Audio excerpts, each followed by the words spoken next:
It is rivalry week in college football. It's Thanksgiving week, food, football. What more could you ask for? Honestly, probably could ask for something else, but those two things are pretty darn amazing. I love food, I love football.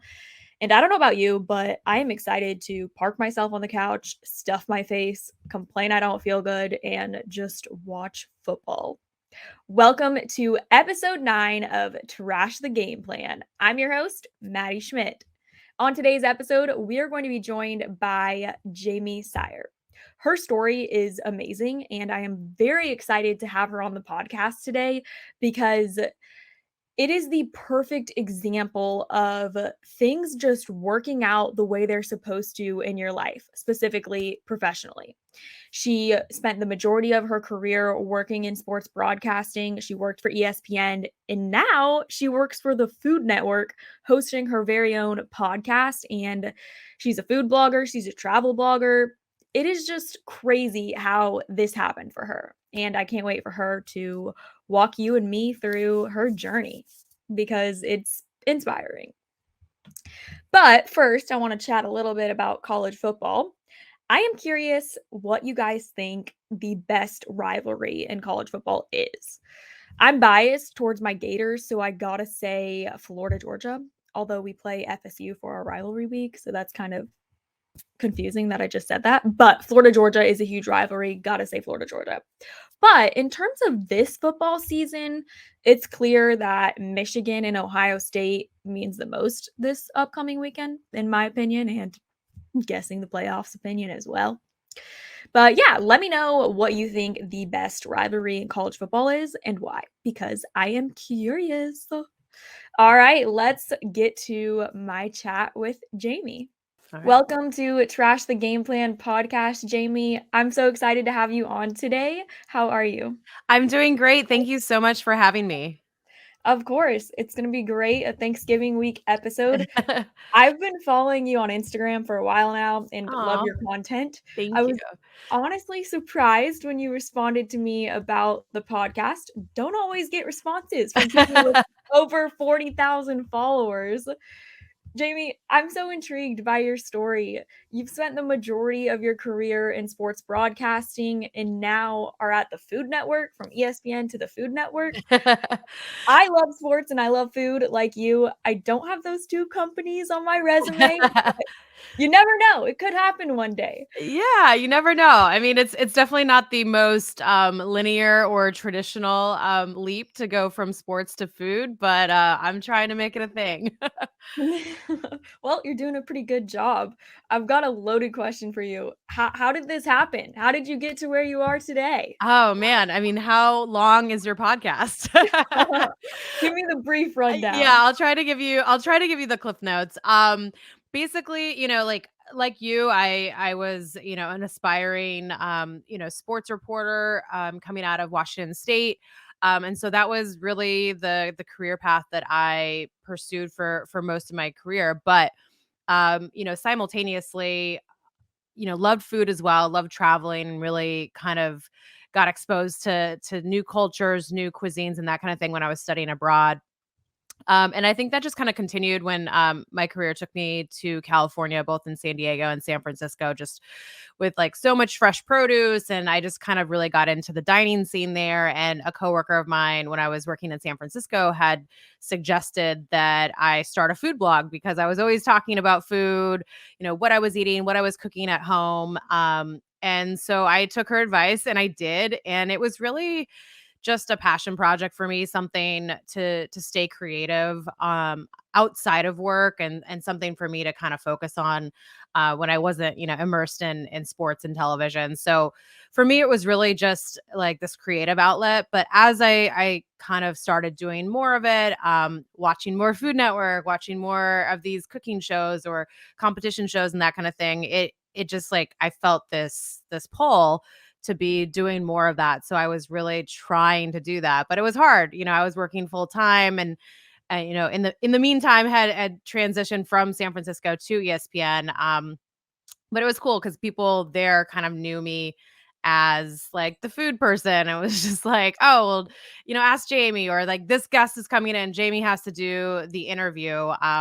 So I was already kind of thinking about doing it at that time. And then I got laid off, so um, it kind of just happened more so because I needed something else to pursue. And it seemed like that was kind of a sign, I guess, to take that leap and pursue something else that was a little bit more outside of my comfort zone. But I always say that I have a lot to owe and thank to Bobby Flay, who was one of our guests on SportsCenter while I was at ESPN. And I really think like our friendship and him kind of helping to mentor me certainly was a big step in the right direction and kind of making this leap, because he was on my show. I guest co-hosted on Beat Bobby Flay and another show that he was hosting before I got laid off. And so people at Food Network were already sort of familiar with me. So when I got laid off, there was an opportunity to bring back Iron Chef Showdown, and they needed a floor reporter. So I was kind of a natural fit. And it's still, it's still a grind like all the time. Like I'm not, by any means like set. And I am a contractor with Food Network. I would love to do more, but I love it. And that was a really long answer to your question, so I'm so sorry. No need to apologize. You're But the yeah. perfect example of people's professional careers coming full circle. I Mhm. mean, did you ever think you would co-host the Bobby Flay show or work for Food Network?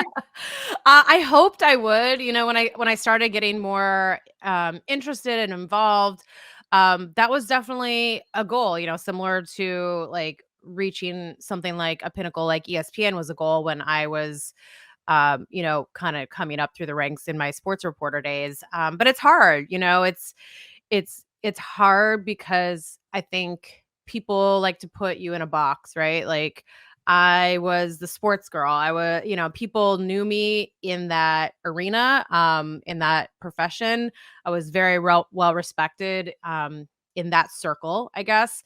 It's a little bit harder to make that leap. I was joking earlier. It's not, it's not a natural thing to go from sports television to food media, right? But I was very passionate about it, but the people in the food world didn't really know me as much, so it's harder to break out of that stereotype, that box that people put you in, because I love to cook. I cook all the time, but I'm self-taught. I didn't go to culinary school. I have worked in restaurants like front of house, but I've never cooked in a restaurant. So it's a little bit more of a challenge to convince people like, hey, I know what I'm talking about. I deserve to be here just the same as anybody else.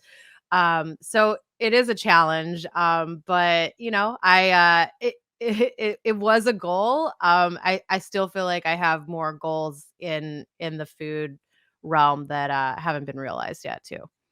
I was doing some digging on your blog, and there's a comment, you've probably seen it. There's a comment from 2013, I'm guessing it's from a stranger, that said, "Clearly you have a passion for food. Why are you working in sports?" Have you seen that? I mean, I'm sure I did, but I don't Mhm. remember necessarily. But no, I mean, I've gotten that comment a lot, and I think people that follow me, know and understand and appreciate my love, my knowledge for food. Just similar to the way that they did that, in the sports world as well.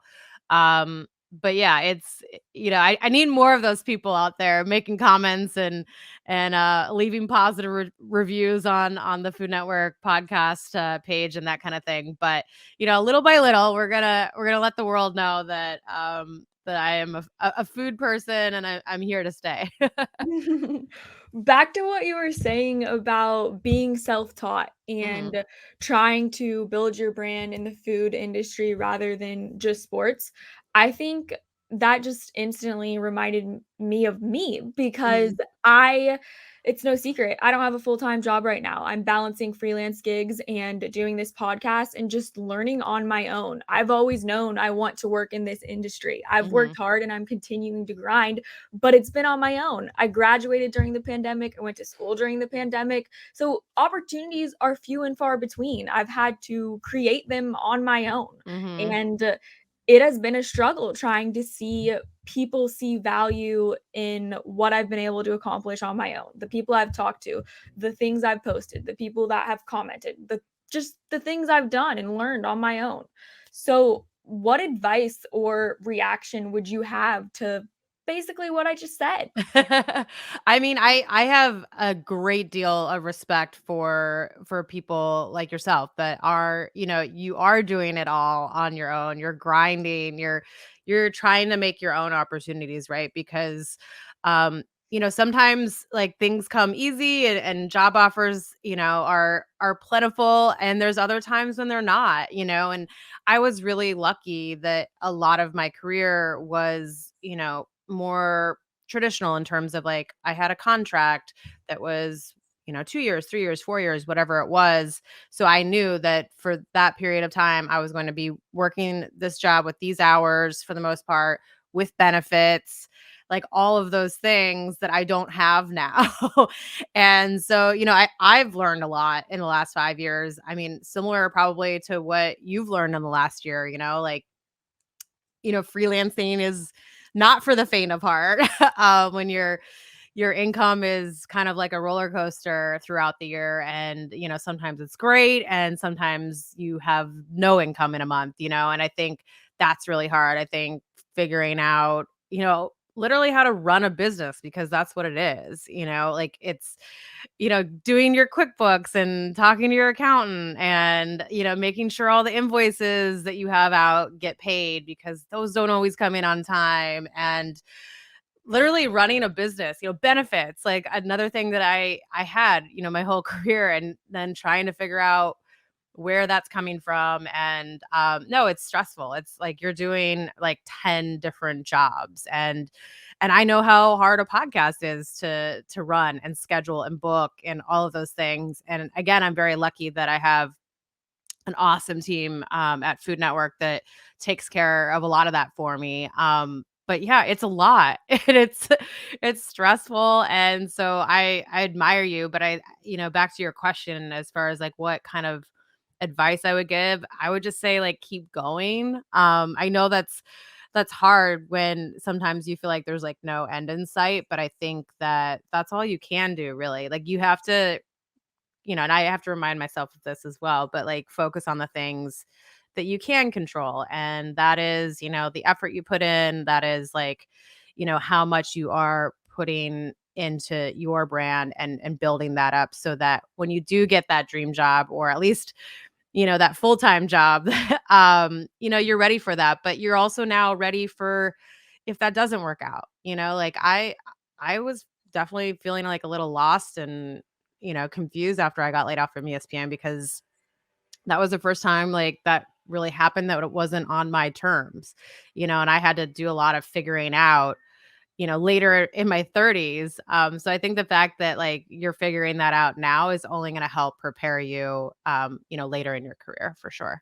Yeah, I think the biggest thing that I've tried to hold on to is everything happens for a reason. No one's Hmm. path is the same. So it is just a matter of having patience and continuing to One try. 100%. Yeah.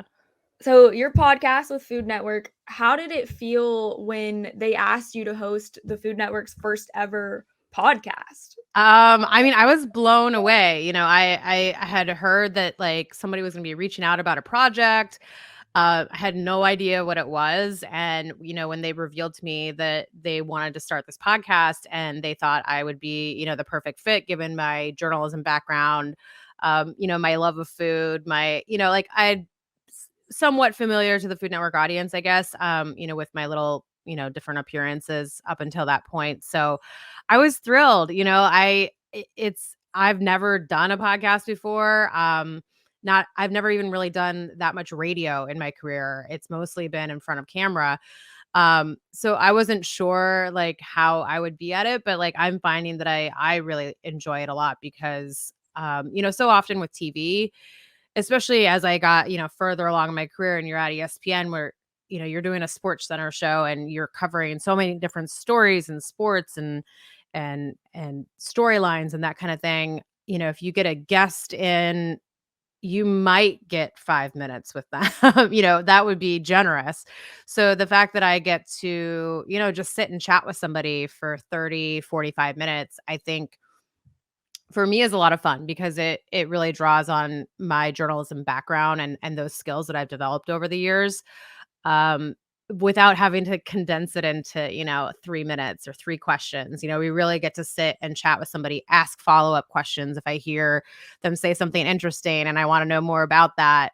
I think it's a lot of fun, and it's a new challenge that I had not really tackled before. So, I'm loving it. We're almost 2 years in at this point, which is kinda crazy. We launched, during the pandemic, and, so far so good. Like, they keep renewing it, which makes me so incredibly happy, because I really do love doing it, and I hope it continues.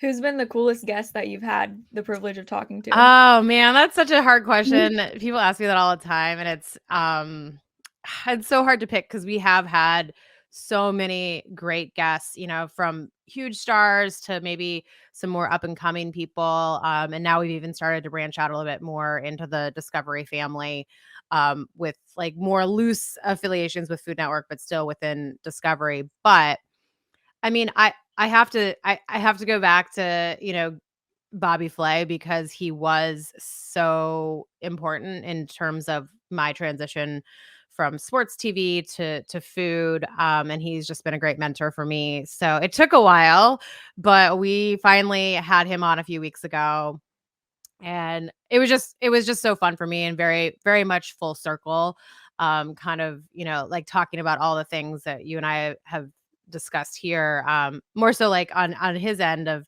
things. But it was just special for me knowing, like, literally if he hadn't come into, the ESPN studios that day and I hadn't been assigned that interview, like, I don't know if I would be sitting here talking about hosting the Food Network podcast. Like, it does feel in a lot of ways like he was the reason for all of the rest of the snowball that has happened.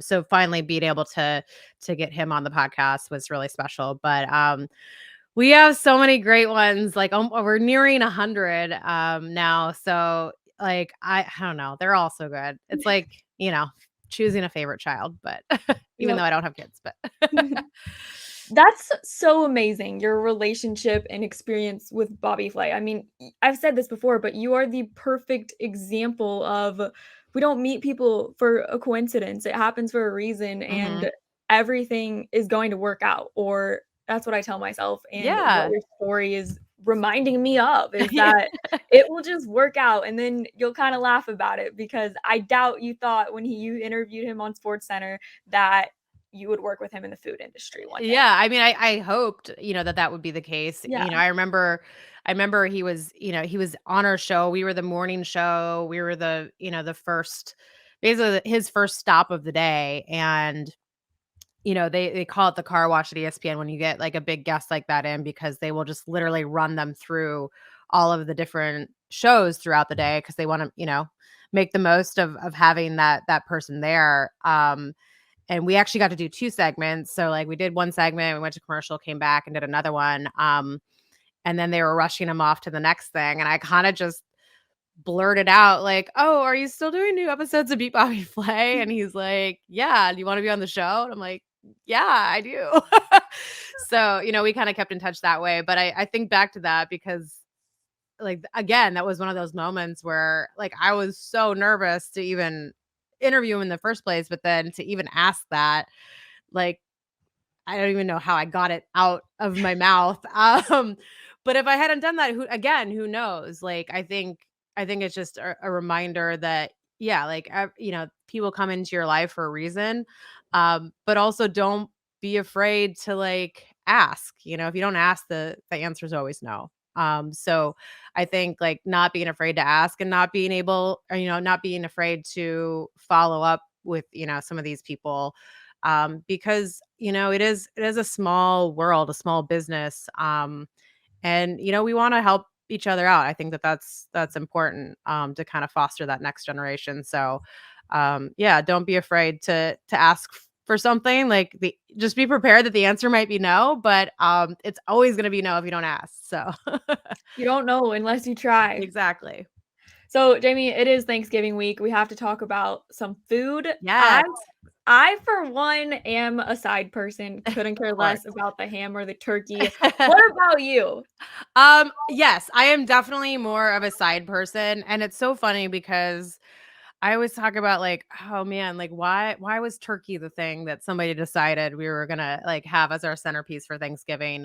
But I also find like a weird challenge in like trying to make the best turkey possible. So I am still going to eat way more sides, but I also like I take the job of preparing that turkey very seriously. So, since moving to the East Coast, like I've made a point to like always get a fresh turkey from like some sort of farm nearby or upstate or so like this year we went up to this place called Hemlock Hill and picked up our turkey, never been frozen. I mean, they probably, I'm not sure when they killed it, but like probably not soon before, we picked it up. And it makes a huge difference. And so I always do that. I think, I do like a dry brine or dry, salt cure for a few days, which I think also makes a big difference.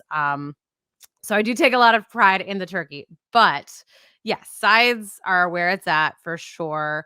I am like I love to make like new and interesting sides for like other holidays, but for Thanksgiving, for some reason, I just kind of fall back into, the nostalgia of like what you loved growing up. So for me, that's like you have to have like a really good stuffing.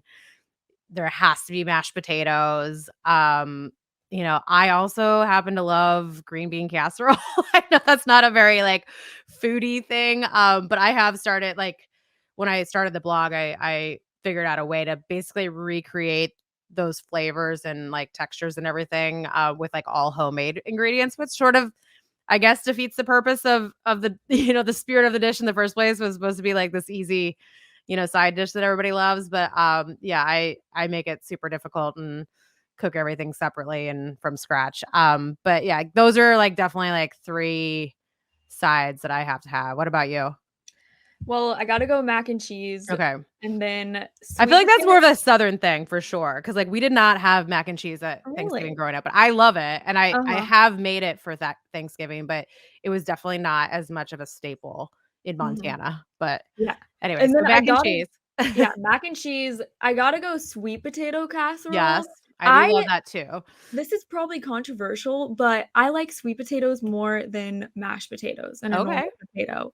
You So know what? My mom's with you on that. Like I started making this one sweet potato like mashed dish that has like these like candied pecans on it, and mhm, sometimes I put like bourbon and maple syrup in it, and she like requests that every single year. So like if my mom's coming to my place for Thanksgiving, like I have to make those, and I do love them. I love mashed potatoes more because mhm. I love having like the bite where it's like a little mashed potato and some stuffing and the gravy. I think that's just so good. Yeah, I'm gonna eat them because I like food, Sure. But but you like they're this, not. but you're gonna grab for the sweet potato. So if you were coming over this week, you would definitely be grabbing for the sweet potatoes first. Oh, yeah. I haven't tried it with candied pecans or anything. We usually do marshmallows and Yes, then we did that take them growing all. up too. Yeah, but I'll have to try that. And Yes. then the third, I don't know, like, I like stuffing, I like, rolls, I like everything pretty much, I but know. And then you have to it's have hard. like, the big plate with like every like a Yeah. scoop of everything for sure. Mhm. But what about dessert? I'm a huge sweet tooth person, so what's your go-to Thanksgiving dessert? Do you I'm pick the last minute? worst person to ask about desserts. Oh, My no. boyfriend has a huge sweet tooth. My mom does as well. I do not for some reason. So like That's good. I know. So You're like I lucky. when I'm hosting Thanksgiving, I leave desserts up to everybody else. Like if people ask what they can bring, I'm like, bring whatever you like for dessert. So I have a friend bringing like a cranberry tart.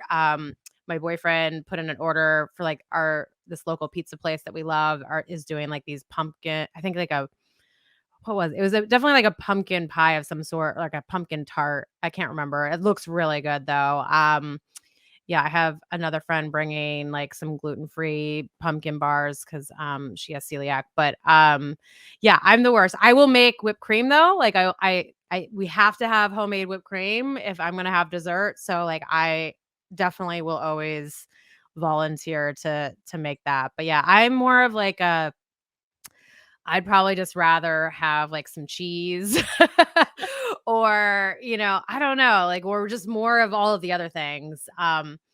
But I would say like I do like pumpkin pie on Thanksgiving with like the fresh whipped cream. So I'll have like a tiny little sliver. But like I said, I usually save room for all the other stuff. Yeah. What's your go-to? See, I'm not a huge pie person, but I Okay, feel like that's you fair. have to eat pie on Thanksgiving. You So don't have to, but yeah. yeah, I'll eat a piece of pumpkin pie, but I would be happy if wherever I was going, they had a non-traditional Thanksgiving dessert. Like, Okay. I'm a cake person, Okay. and basically anything else, but I will eat the pumpkin pie. But Okay. the apple pie, you can't beat a good warm apple pie with a scoop of vanilla ice cream. That's This a is true. classic. That is a classic for sure. Yeah. It's funny you mentioned whipped cream. I absolutely love whipped cream. I love it so much that you know how on people's 21st birthdays, they sometimes make you like a sign? Yes. Yeah, okay. There was whipped cream on my 21st birthday present. That's how much I love it. That's how much So, you love it? That's yes, awesome. I love that. I might have to check out your whipped cream recipe if Yes. that's I up mean, I on don't the even know if wall. it's like I just kind of like do it on the fly, but yeah, I mean, it's simple. You don't need a whole lot. Like heavy whipping cream.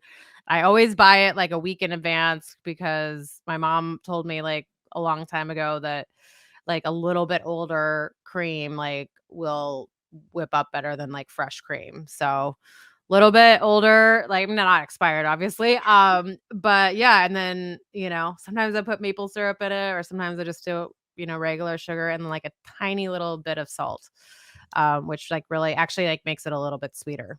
And it kind of brings out Interesting. those flavors. Yeah. All right, I'll have to try it. Okay, Jamie, I am sure I've kept you long enough, but this was fun and I really appreciate it. I love your story and your journey, so just keep doing you. Well, I will turn that back around on you as well. Keep grinding, keep working at it. I know things are going to work out for you. So thanks for having me on.